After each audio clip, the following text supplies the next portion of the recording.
Hello, hello, welcome one, welcome all to The Cast with Jake. This is my first full episode for this project. Very happy to be bringing my friends in A Burden to Bear on the show today.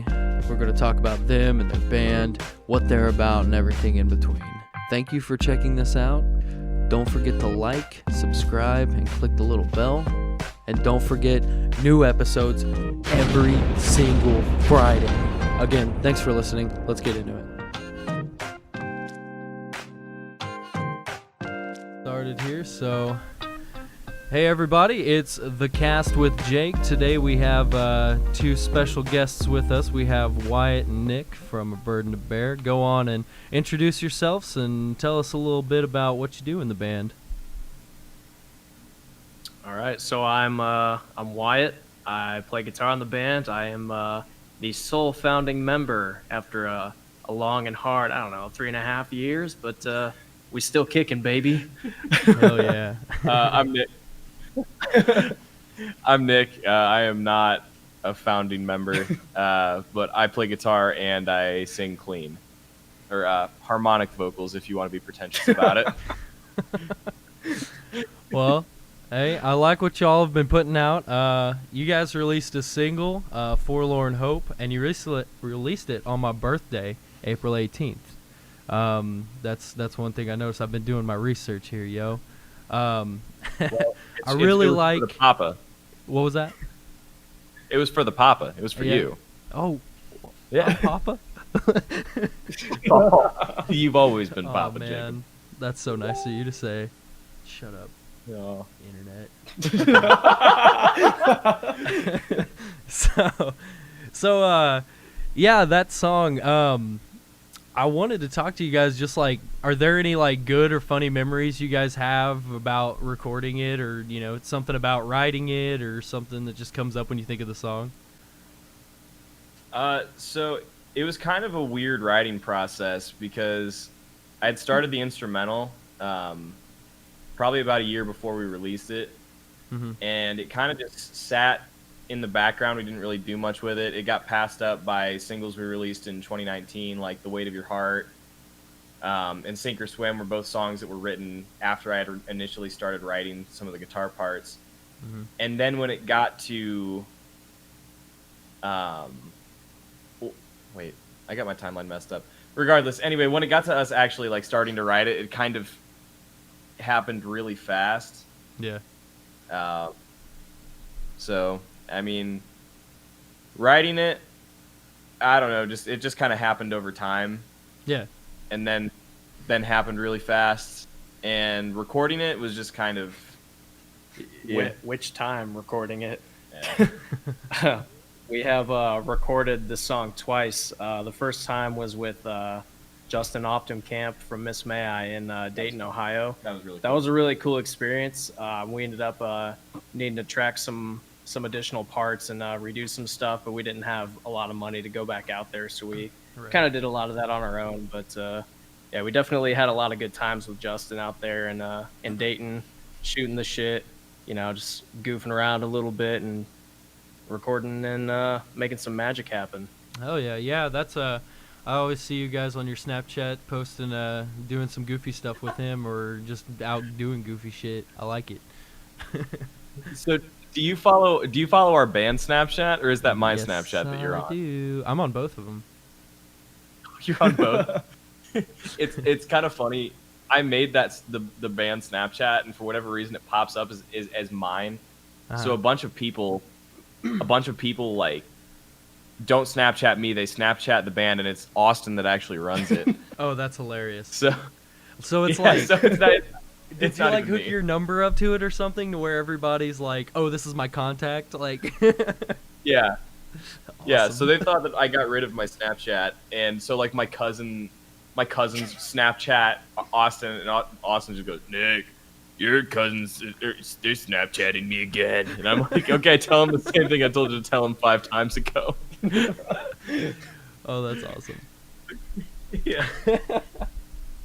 So, you guys, do you have like anything coming out soon? You got like an EP or anything that you guys are cooking up right now that you can talk about? Yeah, absolutely. We talk about anything with Jacob. Hell It's yeah. a safe space. Safe space We've, with Jacob. yeah, we've safe space. Long Dog Wally. Long. Oh, I love Discord. yeah, it's a great time. So we've got an EP coming out, probably somewhere between. I'm not even gonna front and say July. Yeah, It's not gonna happen. probably around like mid-August, maybe, if there's not another pandemic. That'd be nice. Yeah, Like, yeah. COVID Part 2 hits, and then we can't record yet again. Yeah. So we got basically because of coronavirus, we had been planning on releasing Forlorn Hope on April 18th, and we were like, yeah, we're gonna do that.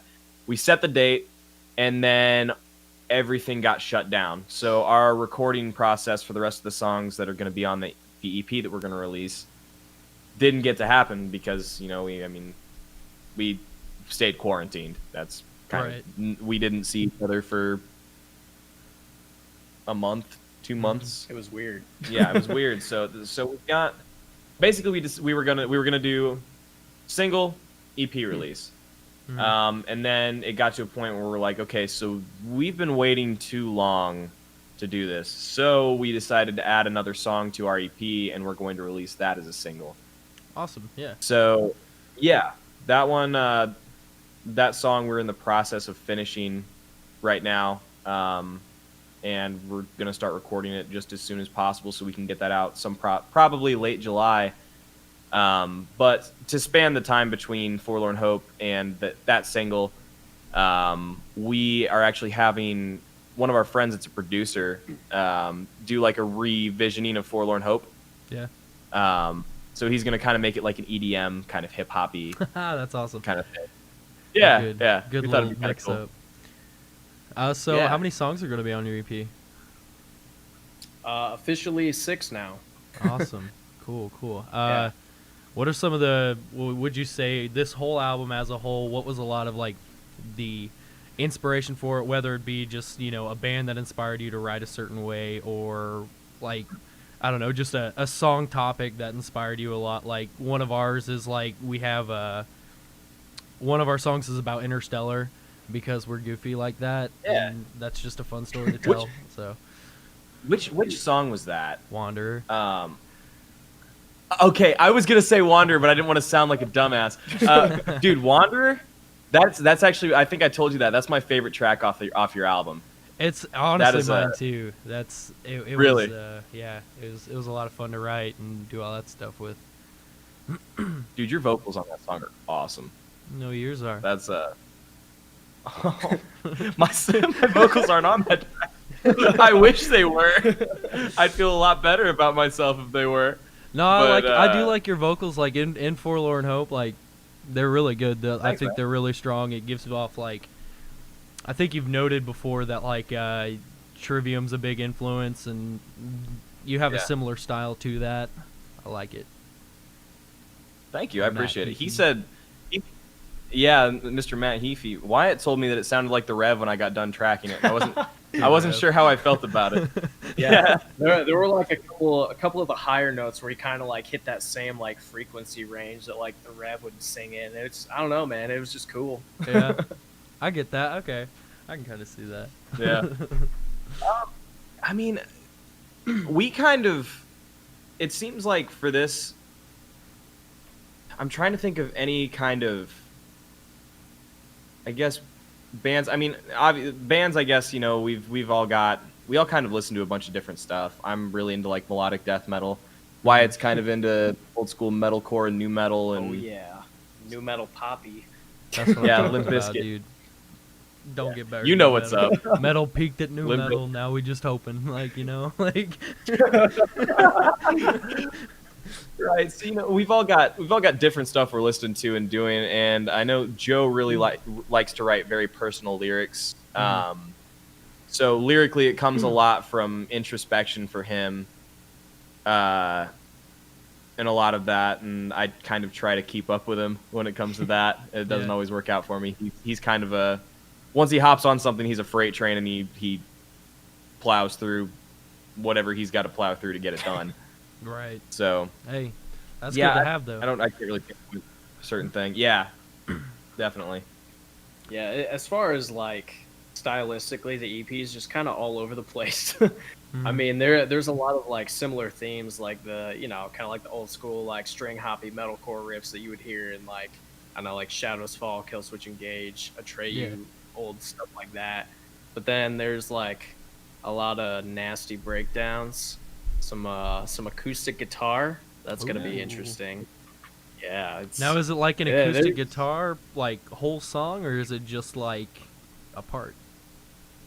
Uh, it's like a 45-second part, maybe 30 seconds. I don't really know That's offhand, still but cool. yeah. Shuffle beats, screams over the acoustic guitar, Hell yeah. back old '90s style. You know, we tried to mix it up, kind of get a bunch of different songs that will, I guess, showcase which we're trying to showcase versatility. Yeah. We don't want to.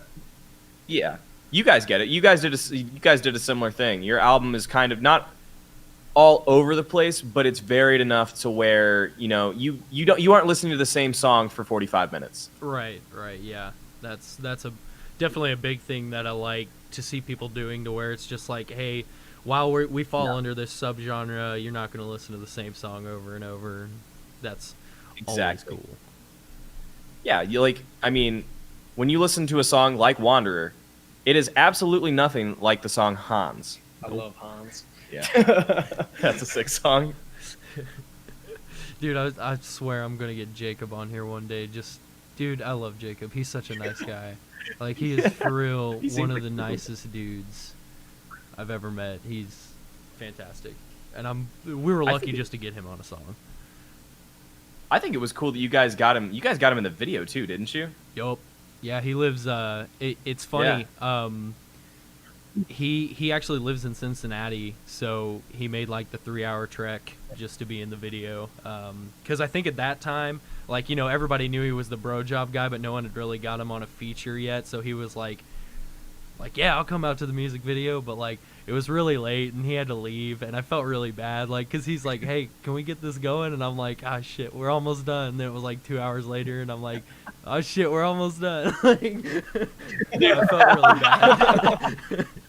Man, like, regardless, it's cool he still showed out. I mean, I think it really showed for you guys because I know a lot of people, when they saw the music video and heard this song, and I ever have, I was like, yeah, that was a killer track. I was like, I hope we can do something similar to that. That was crazy. Yeah, it was, dude, it was just, fucking.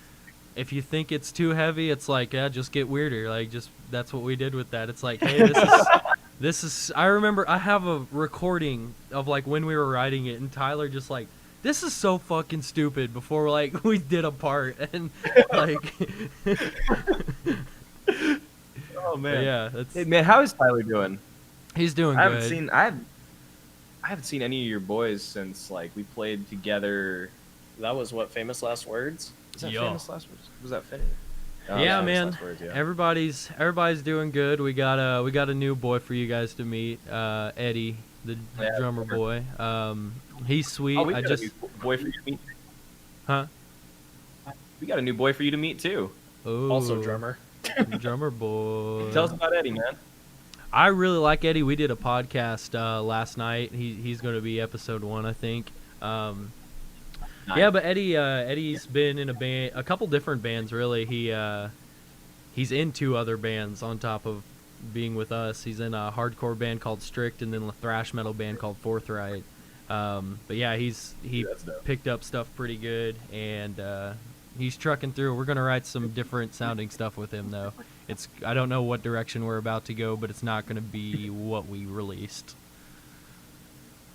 I know you had told me that you guys were kind of going for a little bit of a rockier sound, but that was like that was before you even had Eddie. I know Yeah. you and I sat down and like had a conversation on the phone for like an hour and a half about bands and stuff like that. Yeah, and I don't know. That's not it's not been out of the question yet, but it's up in the air. I mean, we have being in like metalcore, we can I feel like anyway, being in metalcore, you can just do so much with the genre as a whole. Like you can do soft shit, and you can like loosely put certain bands in metalcore, and I think just fluctuating in and out of that between like super heavy and not so heavy is just a cool opportunity to have, and that's what we want to do with it. Absolutely. So that's kind of like, that was my draw. I was never into metalcore when I was younger. Before I was in this band, I was not into metalcore. It was not my thing. I liked Bullet for My Valentine, and that's in like old school Avenged Sevenfold, and that's about the deepest I got into it. Hell yeah. But I think the coolest thing about the genre is that, you can write a song with absolutely no harsh vocals in it, and then you can just go on and write a song with no clean vocals in it. You can still fall under the banner of metalcore. Yeah, it's a very malleable genre. Yeah, that is really what I love about it. You guys, I lost my train of thought what I was about to say, but metalcore's cool. Here, while your train of thought isn't in the station, real quick, check this out.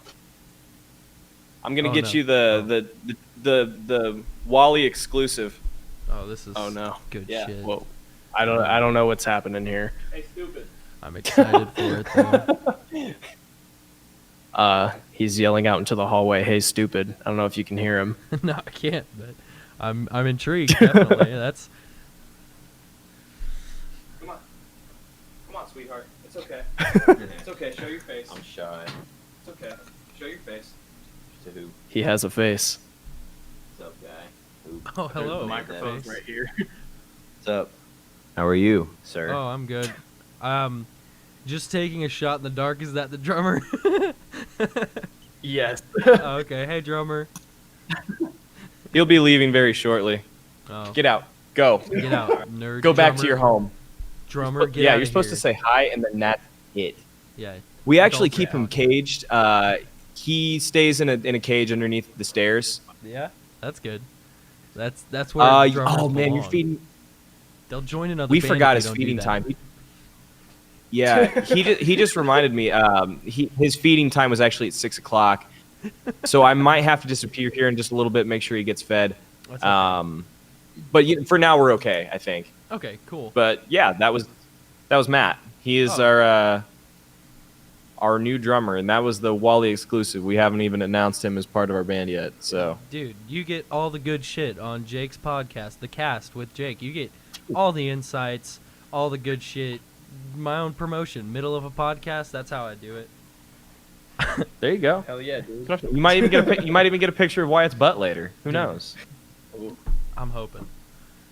So, Oh, I don't know if you want to hope for that. Well, Jacob, it's not a forlorn hope. Wyatt will show you. yeah, like.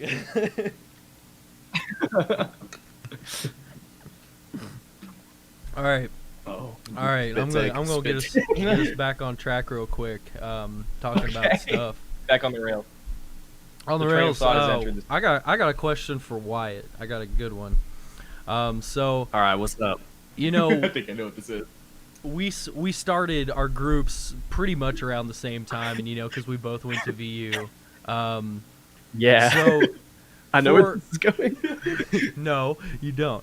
So I knew this shit would pop up. no. Continue. I was gonna ask. So from starting in the beginning, and you're still doing it now, and you guys, have progressed. Are there any moments that come to mind when you think of like big turning points in the band? Like, okay, when this happened, we grew up a lot, we changed a lot, and it was for the better. Okay, that's not where I was thinking it was going. When we got Joe Contreras as our vocalist, that was Yes. the biggest turning point. He is a swell guy. I really like him. Yeah, he's great. He's really good at what he does, and like Nick said, he's really good at writing personal lyrics about some real life experiences, and it's really nice to have that brought to the table. And yeah, he's just a genuine dude. Yeah, I'm gonna that's- chime in there and say you can have the balleriest, the most baller instrumental that you could ever have, But if you have very cheesy, unrelatable lyrics and a terrible vocalist on top of that, it's worth nothing. I'll agree So with yes, that one. Joe Contreras. Yeah, I think another big turning point actually was when Nick joined the band, because we were in like a whole different area of the field. Like we were writing more like, well, I guess I was writing more like chugcore stuff, and it was really hard to come up with ideas because I didn't really have anyone to bounce it off of since I was the Yeah. only guitar player. And him coming in with like all the melodic death metal, you know, the stuff like that he was really into, it brought a whole new perspective and really like, well, I mean, I kind of liked a lot of the old school metalcore, like Nick had said, which you know kind of evolved from the melodic death metal side of things. But you know, it really took him coming into this band to actually like really bring it out of me in my playing and just make me a better guitar player.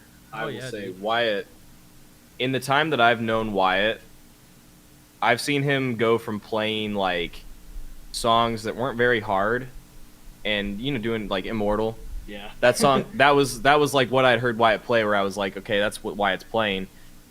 And now I've seen Wyatt play some pretty ridiculous things where I'm just like, oh man, this guy's Hell pretty yeah, good. dude.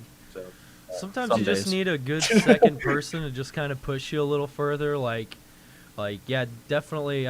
I get the whole because that's pretty much what happened with us too. Like Tyler pretty much wrote everything, and the other guitarist didn't do anything. And you know, we got Chad, and Chad, you know, made Tyler grow tremendously. Like just getting another person who like Chad's a actually baller. gives a shit is just the best. That's really what it is. Oh yeah. It's I guess you could say the turning point for every band is when you have a member that just locks into place. Yeah. So like, I guess, you know, Wyatt being there as a foundation, having me build on top of that, where Wyatt's a fantastic band member. This dude puts so much weight on his own shoulders and does so much that it's like, you kind of feel like, oh man, I need to keep up with this guy. I better get some shit done. And so you have that base, then more people add on. You know, I clicked in as the guitar player. I didn't even join as a vocalist. I joined as a guitar player. Right. So I clicked in there, and then, you know, we just built on top of it. And then we got Austin as our bass player, and the dude is phenomenal. I mean, like you know, like you're bass bot. But like, I mean, like you're saying with Chad, Chad and I still need to make a guitar duel song.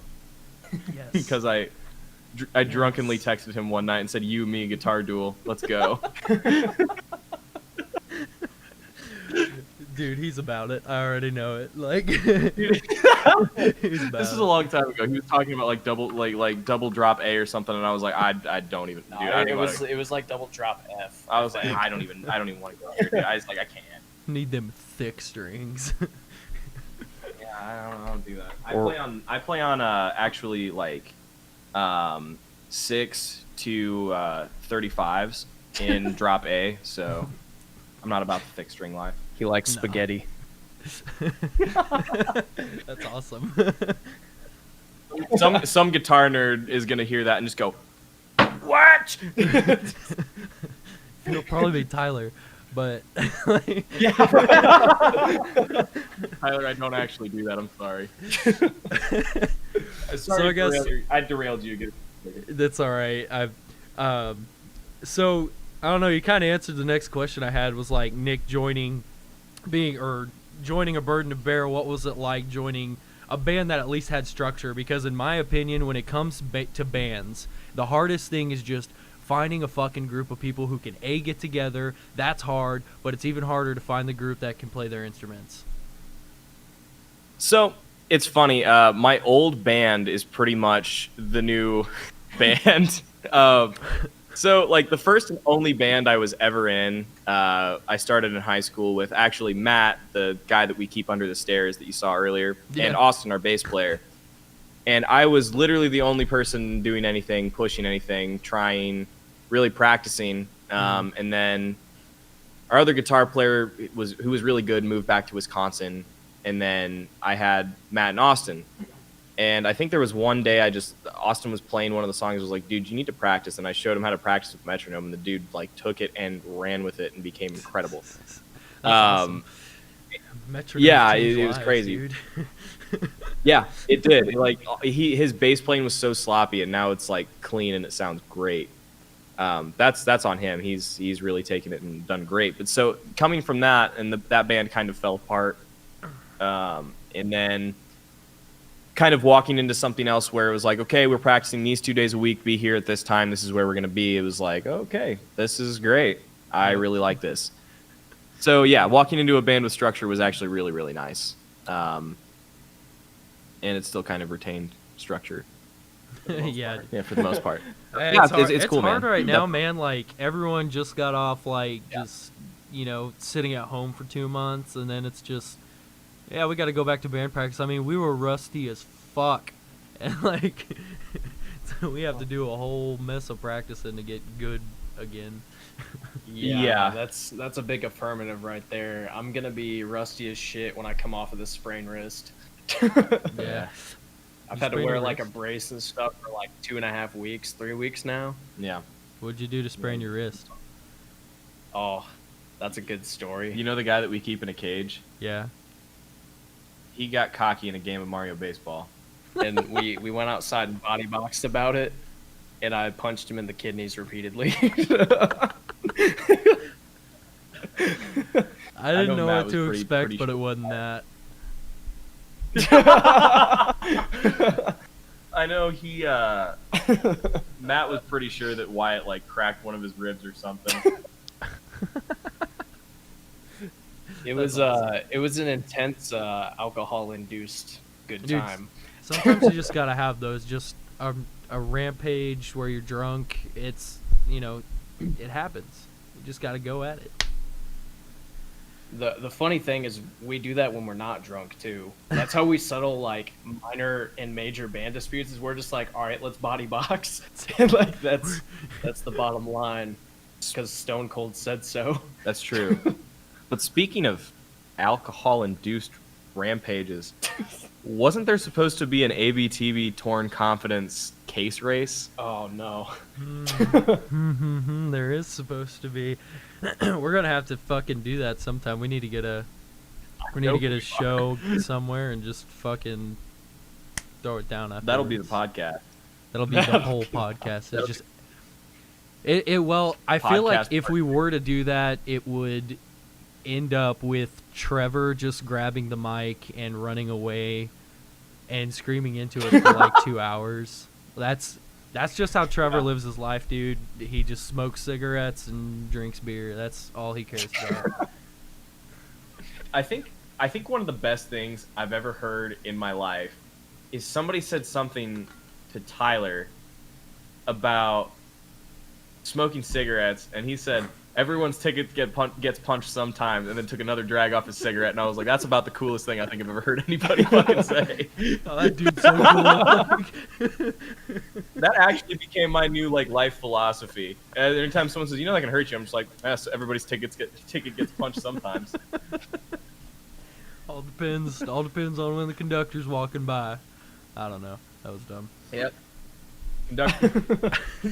Conductor walks by, hops on the train, falls off it going 45 miles per hour. Absolutely. Head twists around on the tracks. Ticket's punched. Take a punch. That's it. But not That's hard. it, baby. So you mentioned that you had a band before, Bird and a Bear, but was it just that one? I think we're losing you a little bit there, buddy. Oh, hold up. No, wait. Oh, Hold up. We hear you. Okay, we're good. I think we're good. All right. Are you in there? Are you in? Hello? Oh, I hear Jacob. Okay, we're good. My goddamn internet's a bitch. I'm telling you. Yeah, that's okay. So, you mentioned that you was in a band before Bird and a Bear. What did you do anything else before that, or was it just that one before Bird and a Bear? Yeah, so I've been playing instruments since I was in 4th grade. I was in band all through high school. I played saxophone, and then I switched to percussion when I was a freshman. And I picked up guitar my sophomore year of high school. Cool. What about you, Wyatt? You do anything before Bird and a Bear? Oh man, I was in a couple of really small bands that didn't really make it out of the garage or the basement. It'd be that The way. first band I was ever in was with a couple of high school friends, and we called it Terracatus, which was Latin for land shark. That's rock and roll. know that. Yeah.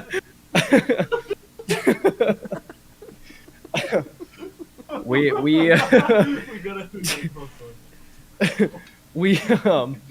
we had like one song that was extremely shittily recorded. I'm gonna hold the mic now. Nick has left the building. We had one really shittily recorded demo song that we put up on like Reverb Nation. Oh, I don't even remember what it was called, but it was really bad. We recorded it into an iPhone. oh no. It was real bad. Land shark, dude. And then after that, I was Chris, that used to be the bass player in A Bird and a Bear. I was in both of those bands with him, actually. He was the vocalist for both of those bands. The second one we called Aurorus, which we found out later was a Pokemon, which was cool, but it kind of would have been nice to know that ahead of time. But once again, we had one pretty meh demo.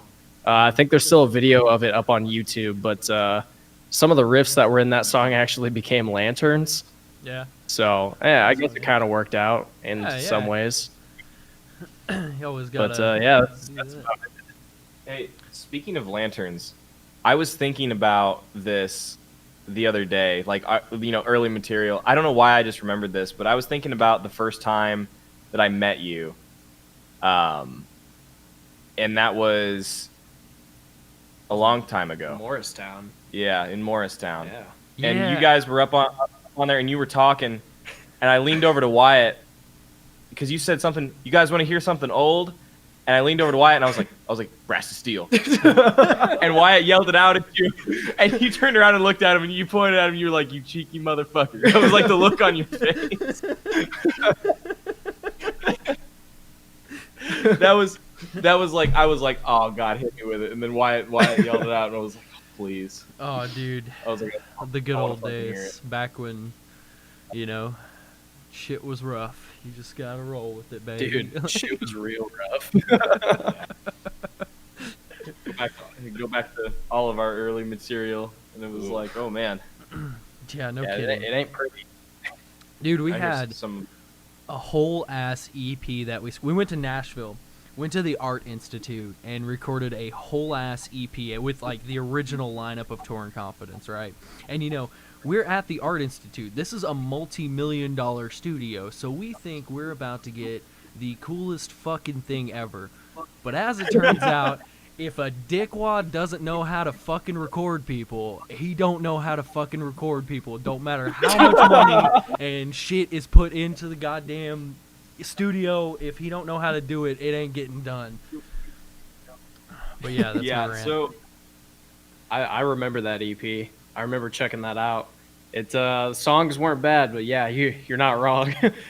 I don't even know if that's the one, because the one that we did release, because I don't think we released it because it just sounded really bad, because we were really mad at the dude, because it was our guitarist, who is my cousin, his cousin, but like on his other's mom's side, and it was just a fucking train wreck of a situation where he's like, "Oh, it's done," and I'm like, "What? These aren't the drafts? This is it?" And he's like, "Yeah." I'm like, "Okay." that's the worst feeling in the world. It's like here are the tracks. It's like, oh, nice pre-production. You gonna mix it? And they're like, You gonna that's get it. to that? homie.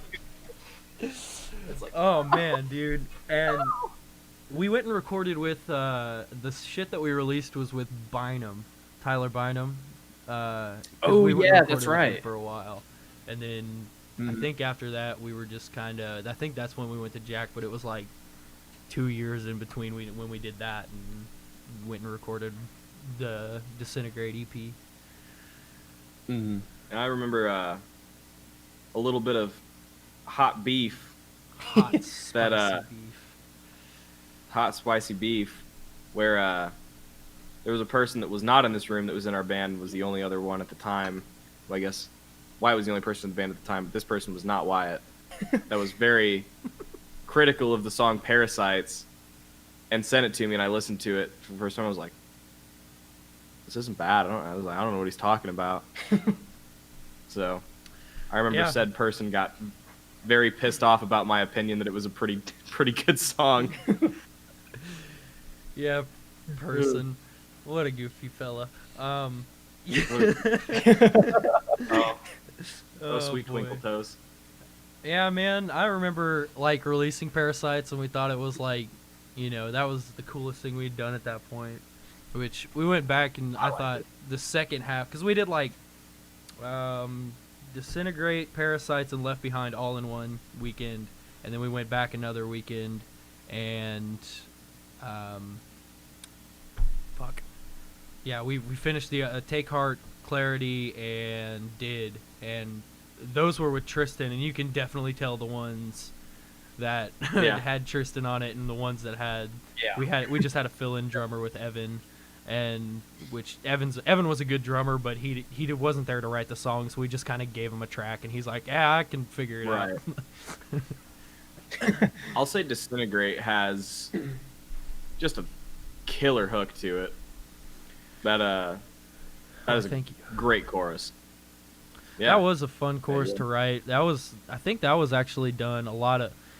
That was one of those songs that Jack helped out on a lot, that made me kind of like grow a lot as a musician, because it's like, because I had a chorus wrote and it was really shitty compared to that one, and really, you just kind of like, you hear it and you're like, oh, stupid, why'd I pick that way? Like, yeah, definitely.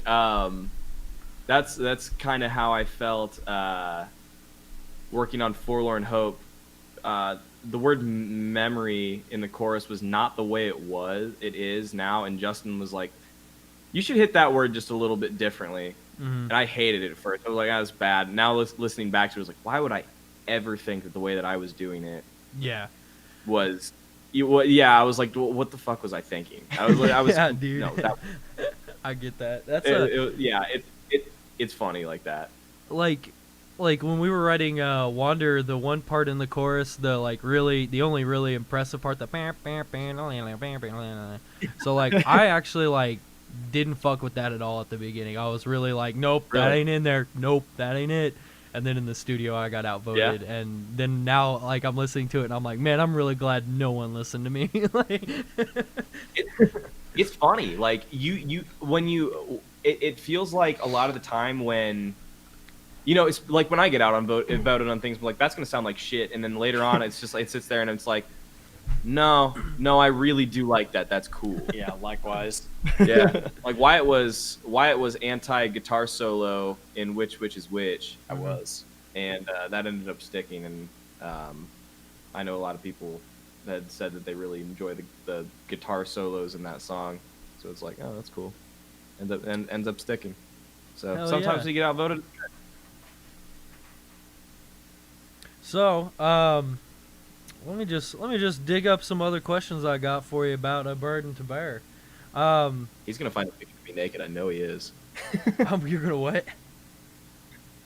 Nothing. Okay. I think he was just comparing you to Nardward. Nardwar. Nardwar. That's The definitely a human good serviette. way. How do you keep your pants up? Belt. Dude, the videos of him talking to people is great. I know Matt was telling me about. Dude, yeah, he was telling me about some rapper was like poured milk on his head or something like that, and he's like, that wasn't very nice. And it's Dude, that's gonna be me. I'm just interviewing somebody and they just pour milk on me and leave. I'm gonna be like, well, that wasn't good. It's like, I wasn't happy about that turn of events, but you know what? I'll get some cereal and get over it. All right, back on track again. So, sometimes you have them shows where everything goes right and you feel like you're a rock star and stuff. So, do you have any shows that come to mind whenever you think of just like, hey, that was a really fun fucking show? Yes. One that definitely sticks out in my mind was December 22nd, 2019 at Relentless Eve with Miss May I and Like Moss to Flames and Dead bet. Culture. Oh, Yeah, dude, that's Dead mine. Culture is so badass. They're Yeah, sick. They're cool. Great dudes too. Yeah, Absolutely. very nice boys. Yeah, that was the first show we ever played that was sold out, and it was weird. Like, I know I can't speak for everyone, but me and Nick have had the conversation. It's like that was probably the most comfortable we've ever felt like on stage ever. Yeah, Yeah, absolutely. hell yeah. It was a great time.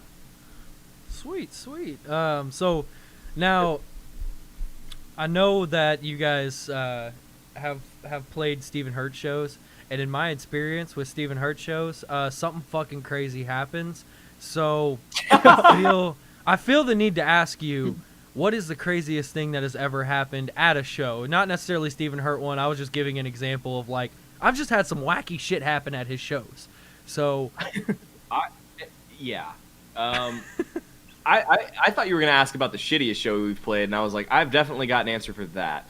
But we might touch back on that later. We'll I come think back to that. probably the craziest thing that I think ever happened was we were in Columbus, Ohio, and we were playing at a now defunct venue.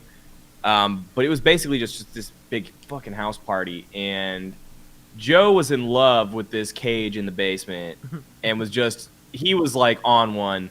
Brought a bottle of vodka. It was, I think, Smirnoff on stage. I brought the bottle of Smirnoff red, white, and blue vodka on stage with us because it's like it's summer. Let's have some fun. absolutely. And Joe ended up holding on to that bottle for most of the time and getting really fucking drunk. And the next thing I know is after our set, we're standing at the bottom of this precarious staircase with a concrete bottom, turning around and seeing Joe miss like 4 or 5 stairs and slam his face into the concrete at the bottom of the stairs and being like, oh, he's dead.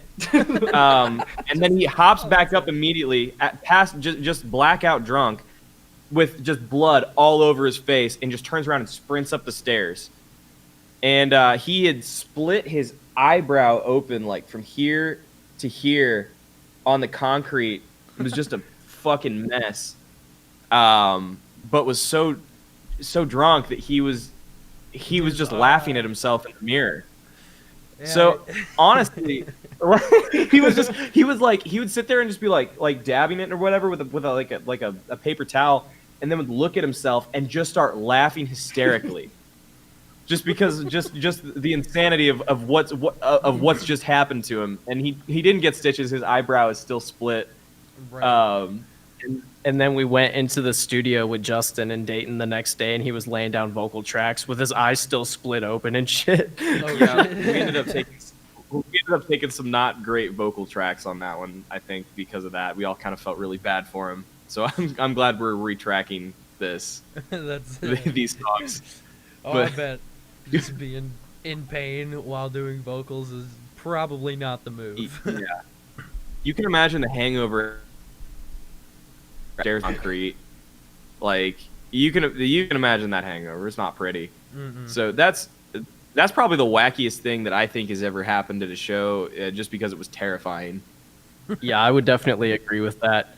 I think the only other contestant that comes to my mind, not really wacky, but it's just like what the hell happened, was actually a Stephen Hurt show. It was a really cool show. We were playing with Tear Out the Heart that night, and there was like so many people there. Like, I don't know if you know, but for whatever reason, Bedford just loves the shit out of Tear Out the Heart. I know So they they were probably like have those bands that come through that Steven brings, and like everyone in Bedford's about it. It's like Steven does good things. He just has some fucking wacky characters at his shows. That's always what it is. Like, Yeah.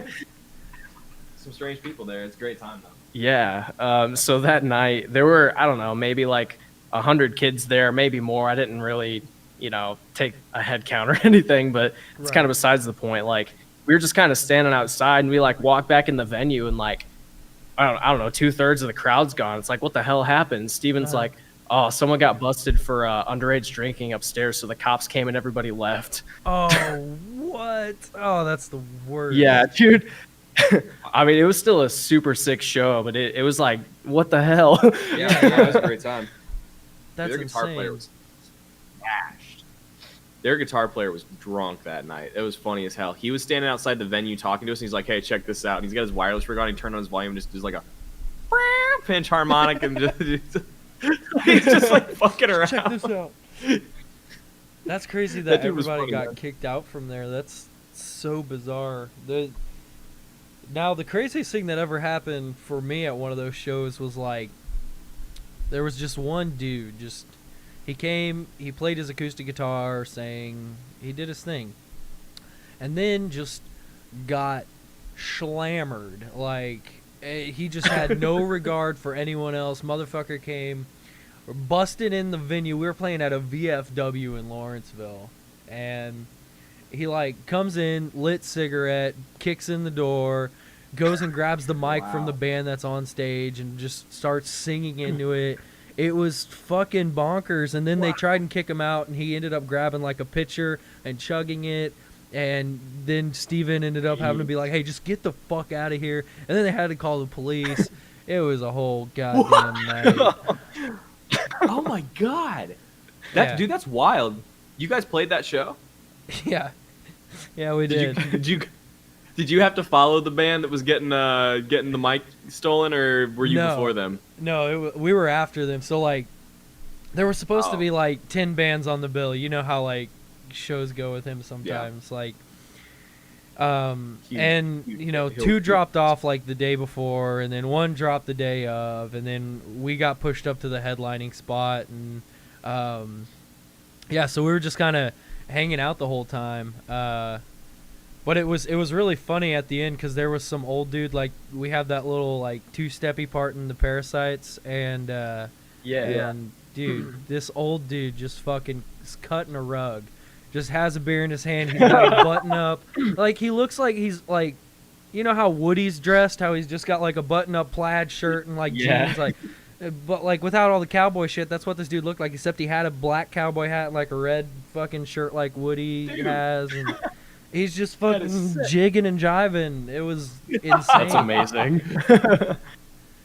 Dude, that's awesome. It's always funny to, like, kind of see people out there dancing to your songs and stuff. We had a dude that's a photographer in Fort Wayne, and we're in the middle of The Weight of Your Heart's chorus. You know, it's got that kind of like that kind of feel to it, like the 2-steppy, like you're feeling. They're saying, sorry, probably feel it too, just a little bit. Anytime someone mentions 2-step, you kind of feel your legs jiggle a little bit. But this dude is, like, 2-stepping, and I mean 2-stepping across the pit in this. Like, he is going nuts, and I appreciated the hell out of him. I was like, all right, man, that's dope. Like, I mean, I'm talking like he's on stage right, and then in 2 seconds he's on stage left and just going back and forth, just 2-stepping like he's got ants in his pants, and he has to get downtown in 15 minutes, and he's 20 miles out. That's what this dude looked like. It was great.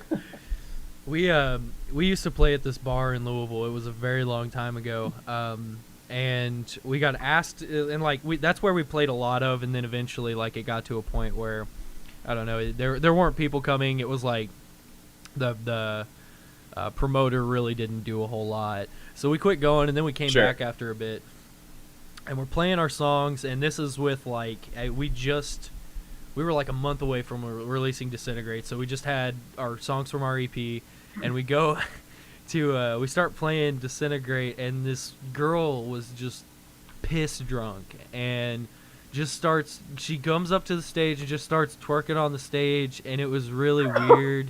And then she got up. Our buddies were playing after us, Dear Madness, and they played, and she got on stage during their set and threw her titties out. Dude, it was just, it's like, how do you people live? Like, and I think she was going around, like, finding people's empty beer cans and, like, getting that last little bit of, like, spit alcohol. Oh! Yeah, dude, like, this girl wasn't trying to remember that night, I guess. I don't know. She wasn't trying to remember what it was like without herpes either, it sounds like. Jesus. Dude, yeah, I don't know what her deal was, but that's just one of those things that sticks out to me that was just like what are you doing? Dude. Okay, so I guess let's touch back on what I thought you were going to ask. What's the worst show you've ever, like, just the most disappointed you've ever been in a show? We're asking the questions now. Yeah, this is no longer Long Dong Wally's podcast. This is Little Dick Nick's podcast now. Little Dick. So that's right. Little Okay, Dick Gang. so I think If you're over probably 2 you can't join. the worst, like the most disappointing show that we played was probably Chicago. We played a show in Chicago at this fucking basement. It was called Damien's Den, and we found it because like Glass Hands and Vices to Veils went tour there, and I just happened to see that they went there, and I'm like, okay, let's see what this venue, and we ended up getting booked there. That's a smart idea, actually. But his this motherfucker, it was his house, and he had tacos for everybody. It was kind of cool, but like shit started getting weird throughout the night. Like a lot of people showed up, and we were doing a weekend run that week. It was just Louisville, Chicago, Evansville, and we get told like, hey, you guys are gonna headline, and that wasn't a big deal at the time till we found out there were 15 bands on the roster. Oh my So- dude. Yeah, he tells me, You he's guys like, oh, you didn't guys are call going to me. go on about 11. And I'm like, okay, no problem. I'm good with 11. 11 rolls around, and he's like, oh, it's just a few more bands. Well, shit goes wrong, and then, like, all the people leave. It's 2 a.m. There are 4 people left in this basement that smells like smoke and booze and fucking whatever. And I remember I just started fucking screaming. Like, I wasn't even screaming the words. I was just pissed. And just like started screaming obscurities into the microphone, and people like the 4 people there fucked with it. They thought it was hard, but like I was just really fucking mad. That's funny. I think you and I have talked about that before. Like when you and I had this very long conversation while I was playing Banjo-Kazooie. And yeah, dude, I was playing some Banjo-Kazooie, and I was just like, I want to get the story of Torn Confidence, so I called him and talked to him. Oh, man. The story. I think the most disappointed I've been in a show was not with the show itself. It was kind of with myself. On my 22nd birthday, so last year, my 22nd birthday, we played a show in Goshen, Indiana, and there were a really good amount of people there. And I started off my day with our then drummer Eric, and we were doing shots at the beginning of the day. So we get down through the day, and I kind of kept drinking, and I was pretty decently drunk when we got on stage, and I was fucking up. I mean, I was fucking up vocals. I was fucking up guitar parts. Eric was drumming like shit. Wyatt didn't play well. No. Austin did okay. Joe didn't have any energy for it because we were doing so bad. Damn. And it was just like the most collateral train crash that we've had on stage to date. And I still have people like that have come up to me like, oh yeah, last time I saw you guys was up in Goshen. That was a great show. I'm like, ooh. That's what you think's good? There was one part during that show where I was switching profiles in my Kemper to match the song, and for whatever reason, it had me set in drop A instead of drop C. So I played like the first half of the song in drop A, and everything was so fucking dissonant and disgusting sounding. Oh no. That's bad. Yeah, it was not a great show. I think I forgot like half the solo to a bullet for my Valentine's song, or like fucked it up or something. I don't know. Yeah, we did Waking the Demon that night. We did, and I got I was just so embarrassed. I think I even said to them, I was like, I'm sorry guys, I was drinking. This is my birthday. I'm sorry. Like I thought I could handle it. It's not going well for me. Right? Joe was so pissed off at the end of that show that he actually like he just walked off, got in his car, and left. Wow. Like he was just that pissed off. Yeah. He was really mad. So I think we were all pretty mad at the end of the night, except for Eric. Yeah, Eric didn't care. I do have I got a good question. So what's the you've played some shows. What's the biggest like oof moment that you've ever seen just another band do? You don't have to mention names, just like something that made you go, holy shit, I would die if that happened to me. Man. That's definitely a thinker question right there. Nothing really comes right to my mind. I mean, I don't know. I don't generally I don't generally watch other bands and be like, oof. You know what? Anytime a band says something like their frontman says something really stupid or pretentious on stage is usually when I'm kind of like, there was one time this chick, I don't even remember what this band was called, but she was like, yeah, so our other guitar player quit and fuck him, and we're gonna play the show without him, and then they proceeded to just like suck. Tear it up. Yeah, for lack of a better word, it was just like it was like their drummer was not very good. The other guitar player that they had was great, but the vocalist wasn't good. It was I don't know, man. It was just like it was super bad. And then there's like I don't have a problem with like, you know, feminism by any means, but I think I know the dudes, the dudes who were just like getting up on the stage and they're obviously making a scene to they don't have anything to say. They're just say this is bad, and I haven't. This isn't related to any song. I just wanted to say it for no reason, no applicable reason. I won't relate it to anything other than the fact that we're playing with female bands in front of a mostly female crowd. Yeah, I'm going to do that. Like, not related to current events, not related to anything at all. Here is just a statement. Okay, here's a statement. Yeah, there was also a band that. I don't know. I don't mind political statements of any kind. It's just when it's not applicable, it just stands out and it sounds really weird. Yeah. And it kind of pulls you out of the show. That's more what I mean, more than like, oh, how dare you stand up for women? Yeah. It's more like it's more like you don't have a point here. If you have one, I'll hear it, but you've just kind of pulled me out of the show, and now I'm wondering what the fuck you're talking about. Yeah, like the people who just put on like a really shitty facade, or like, I guess it's not shitty, but it's like you can tell when people are like not being authentic. Like it shows. Yes. Thank you. That's what I'm trying to say. It's not authentic, and it's out of place, weird, and it hits you funny. You know what I'm saying? Yeah, and it's like, you know, hey, this next song is about feminism, and you know, here's why we need to. And you know, if it's a good song and something that wasn't just bullshittily wrote, then hell yeah, it'll be authentic, and you have nothing to worry about. But if you just randomly say it, everyone's gonna look at you weird. Yeah. A great example of that is a band called Reason to Find from North Carolina. That they write songs about feminism. They're an all-female band. They write songs about feminism, and their songs are killer. They slap. They do. Hard. They're great. So, you know, when they do that and they're like, hey, this song is about abuse. This is what the story's about. Here's our song, and then they proceed to then blow you away, and you can tell they have a message that they really stand behind, and that they truly wrote a song from something that they feel, rather than just information that they've read on Wikipedia and said, that's cool, I want to write a song about that kinda, I think. Yeah. That'd be cool. Yeah, that'd be very cool. That's you know, yeah. That way we can get the ladies to like our band. You know what ladies love? Slap the roof of card. Do you know how many songs about disingenuous feminism that I can fit into this baby?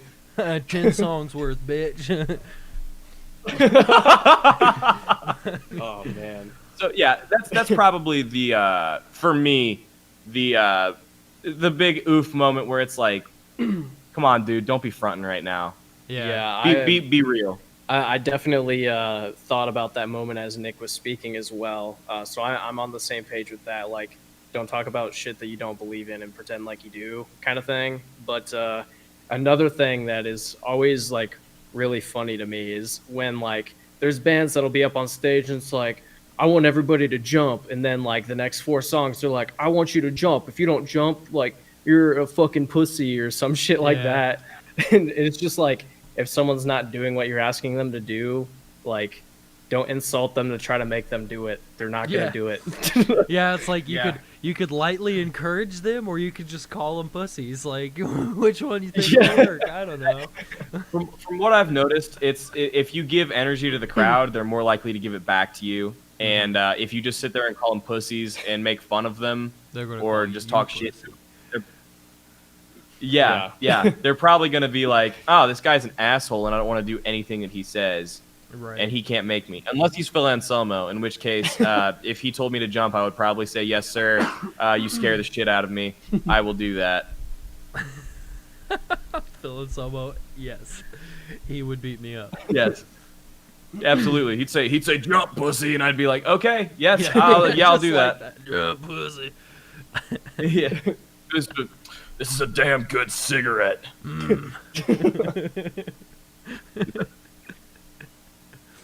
The strength. All from the core, man. So, we're about hitting an hour here, so I'm gonna ask you just one more question about you guys, and then we'll hop off here. But out of all the songs that you have and you haven't released and you have released, what would you say your favorite? So if people are about to look forward to looking at your music or looking at it in the future, what's the song that you would tell them to go listen to? That is your favorite. Ooh. Do you want to answer that first? Do you want me to hit it? You can go. I got to think about it. It's hard for me to kind of choose like a favorite of what we've done, or will release. I would say I really like The Weight of Your Heart because it's a song that I wanted to write from the time I was in high school. 'Cause it's about a friend of mine that passed away when I was in high school. So that one, I know I'm not really giving them anything to look forward to, but that one to me is, it means a lot. I don't know, like I said, it's hard to choose. Forlorn Hope means a lot to me, and the new song that we're writing, I spent a lot of time on the instrumental, and that one I think is going to be really cool too. So I'd say those three are kind of my big three. Awesome. If I had to choose them. All right, so I'm probably mostly just going to go over the stuff to look forward to. I think the song that I'm most looking forward to is actually going to be the next single, the one that Nick was talking about last. We're being very vague about it because we don't have a concrete name yet. But that one's sick. It's got some gnarly riffs. It's got hella cool drum parts. That one's it's gonna slap some people in the mouth for sure. Hell yeah. That's what you need. I think the next big one is probably going to be a song called Attrition. That song we actually have a feature from Spencer Charnas of Ice Nine Kills on. So that one's really exciting too. It's a little bit outside of the realm of what he does in Ice Nine Kills, but it's super sick. I really like their last and then number unrelated. Yeah, the Silver Scream was dope. Yeah. And then I think number 3 for me, it's not really like one that's it's hard to explain. But that song really means a lot to me right now. The working title, it's called The Light, but that's still kind of pending. But basically, I wrote that song pretty much in its entirety, at least structurally, and most of the lyrics. But in 2019, my sister actually died in a house fire. So I just spent like a week writing that song. So that one really means a lot to me, and I'm looking forward to releasing that. Hell yeah, man. That's a song that I'm really looking forward to re-record, because I know we're going to rework some of it, and I'm excited to kind of. It's a lot of clean vocals, so I'm excited to kind of go back and do a better job on it than I've done before. And that's actually kind of a lot of pressure to do vocals on a song that your bandmate wrote about his sister passing away. It's kind of, yeah, man. Yeah, it's kind of a I guess nerve-wracking thing to do, but it's a really cool song. I figured you would mention it, so I wasn't going to mention it. But it's Wyatt did a hell of a job writing the song. It's a very emotional track. Yeah. So that's gonna be a really cool one, I think. For all you rock enthusiasts out there, dude, I'm in a similar situation. See, Tyler wrote a song that's very personal to him, and it's just like, we haven't wrote the lyrics for it, but he sent me just the track, and just the audio that he's wrote so far for it is just fucking phenomenal. And I'm gonna work with him on what the lyrics are, but holy shit, I just hope that I can make it as good as he wants it to be, because I just feel like there's a lot of pressure on it, and like I feel you there. It is. It's because it's. I want to, and I don't know if I've talked to you about this, but I know that I definitely, you don't want to take something that your bandmate has and is very personal to them and then just cock the whole thing up, So Yeah, absolutely. It's a difficult space to be in because if on guitar, like that's something that I don't even really like. I play the guitar part, sure. I can, I can do whatever with that, but like as a vocalist, it's kind of like you have to put more of a personal touch onto it. Yeah. I guess not a more personal touch, but you know what I'm saying, where your performance has to really match up and you have to do a really good job to convey the message that your bandmate is trying to put forward. Yes. Yeah. So it's difficult and it kind of makes you nervous, but I'm sure you're going to do a really good job on it, and I'm going to do my best to do well on the light. You're going to do a good job, Nick. You're going to knock it out of the park. What'd you say, Jacob? I said you're going to do good, Nick. You're going to knock it out of the park. I know it. Thanks, bud. Absolutely.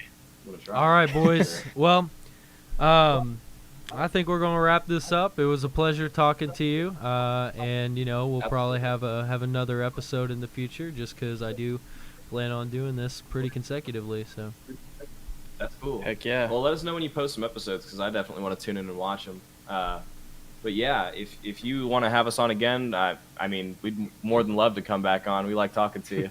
yeah. And let I us love know when you talking want to do you that guys. case race. What, Let us know when you want to do that case race. dude? Yeah. Everyone will know about the case race. That's going to be the most important piece of media that Torn Confidence has put out this year so far.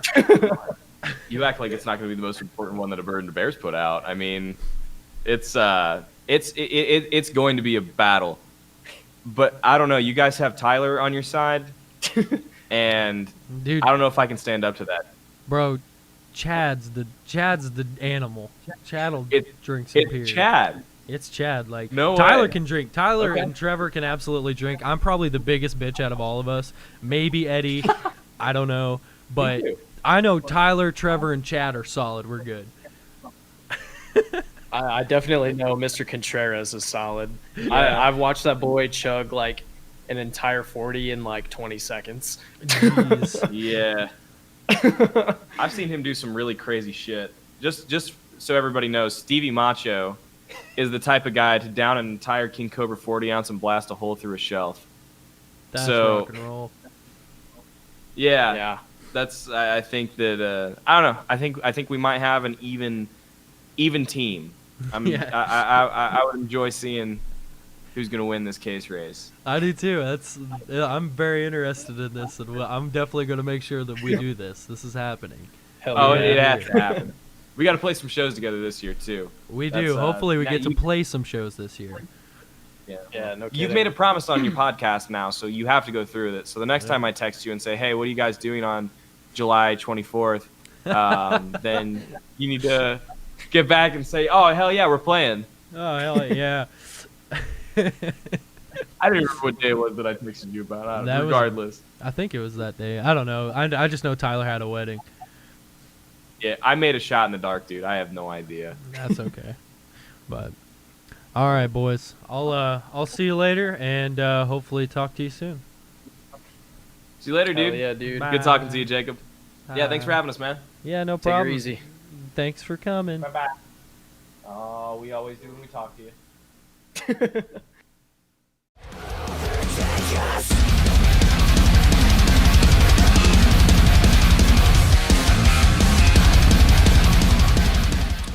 Hey guys, thanks for checking out my first episode with The Bird and the Bear.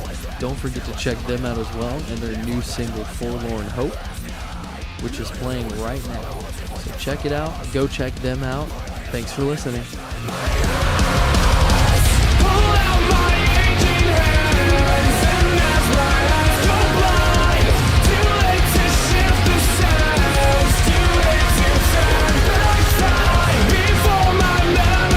Before I fade away, I need you.